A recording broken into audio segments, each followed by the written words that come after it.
What's up, guys? So I recently got some Molle panels for the back cargo area here, and I'm gonna install them.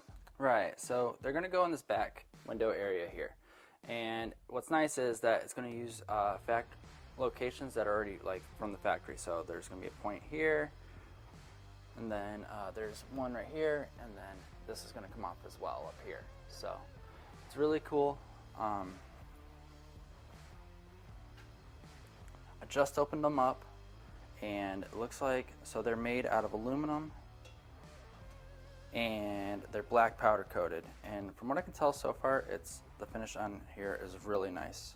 So it looks like we're not gonna need too many tools. I got a 10mm wrench, a ratchet with a 5mm Allen, and then a regular 5mm Allen key. We might need like a screwdriver and stuff for the inside, but once we get these put together, we'll get there. All right, so I was wrong. You need a 3mm for this first part here. So these just come right off. It's really nice that they have a lot of these already kind of set up.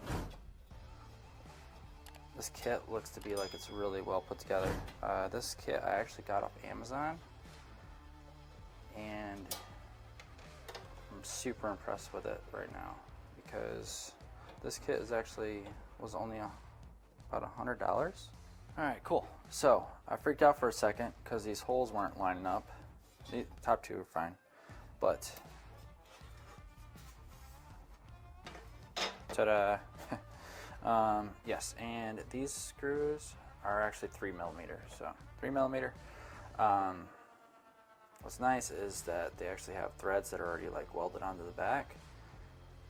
These ones don't need a wash or anything, I guess. So just line them up. Of course, like kind of anything else, I don't know if you guys ever assembled anything from IKEA, but just kind of like snug everything, and then we can tighten everything up later.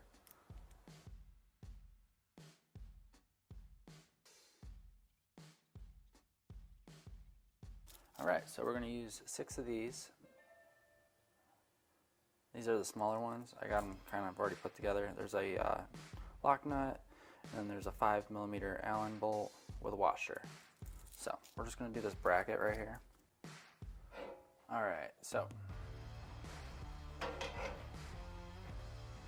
now I'm going to put this one behind here. We're going to do the same thing.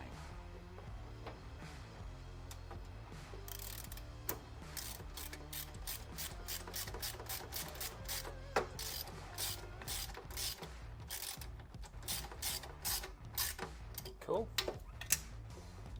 All right. So that's it for the pre-assembly. Now let's go to the vehicle. We're going to start on the left side. We got 3 spots. This one. Whoop, put the camera up. There you go. Right there. And then there's one right here. They're all different. So I'm going to show you real quick how to uncover each one. This one is like the factory kind of attachment spot. There we go. You want to turn it clockwise into the vertical position. Pull out, which will have a screw on the back side. Phillips. Boo. This one's really easy. You want to just, where it separates right there, just pinch it and it comes down. There's a, I'm not sure what size that is, but I'll let you know real quick. And this one, it's just kind of a plug. I use a little pick tool, but you can use it with a screwdriver. I'm gonna try and do this one-handed. Trying to scratch too much up. There we go. Comes right out. And then that one has a combination Phillips and then hex. Probably the same size as the one on top. All right. Big Phillips screwdriver. Biggest one you can find probably. You do not want to strip this. It already kind of looks stripped from the factory, to be honest. Luckily, it's not too tight.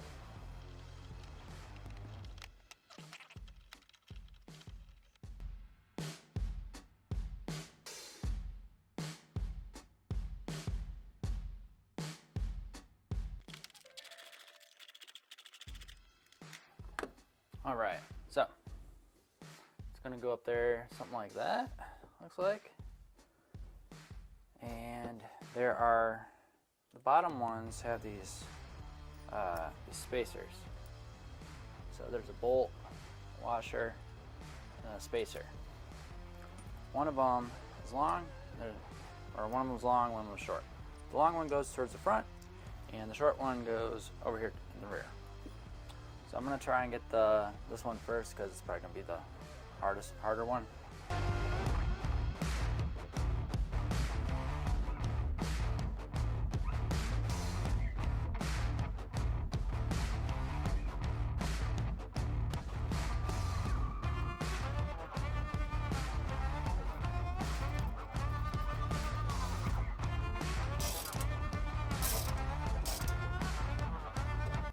Alright, so this is why you don't tighten everything down right away.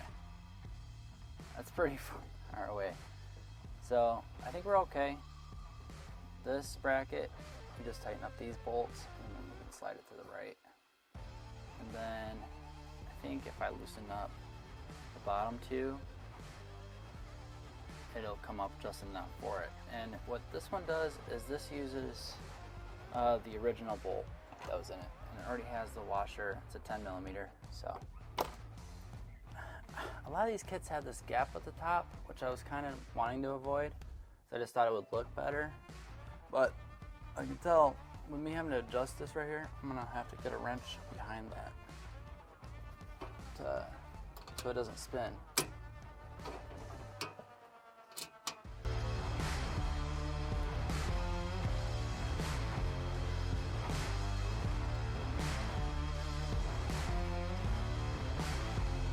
All right, well that's it, guys. We did the left, and I just did the right. I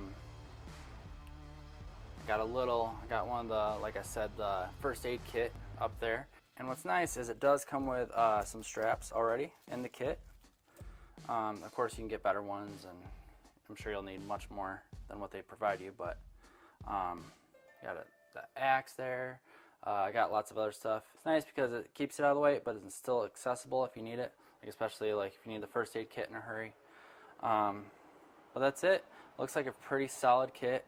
Well, if you made it this far in the video, like always, guys, thank you so much for watching. I appreciate it, and if you enjoyed this content, please consider subscribing. I got lots more planned for the 4Runner, and still got the FRS working. So I actually let that car go by. Cool. I know. Thank you guys for being patient. I haven't posted a lot lately. Been working a lot with my company Phoenix Spec and trying to get out some more parts because they keep selling out, so which is good, but it's stressing me out because I want to be able to keep up and keep supplying and keep coming out with new parts for the FRS. We're going to be working on some parts for the WRX and MR2 Spider platform too. So, and maybe adding a few more other JDM cars along with the BRZ and the 8.6 as well. So thank you for watching, guys. I'll see you next time. Later.